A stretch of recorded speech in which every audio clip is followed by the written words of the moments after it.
Hey guys, in this video I'll show you how to use the Wells Fargo mobile check deposit. Now the first thing I want you to do is of course open up the Wells Fargo app, put in your username and password and just sign on. Now here at the bottom you'll see a lot of different options. I want you to tap on this one right here that says deposit and it will open up this screen, okay? And this is a mobile deposit. So you basically choose what account you want to send to. Okay, and you enter the amount and you add in photos. Okay, so let's go ahead and choose your account and amount. So let's do it to the checking account.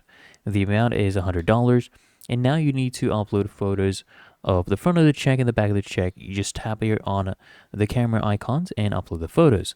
And once you're done with that, come here, tap on a deposit. And there you go. You get a confirmation with all the details that you have made this deposit. And you'll also get an email as well. If you found this video helpful, make sure you smash that like button and subscribe to find your solution.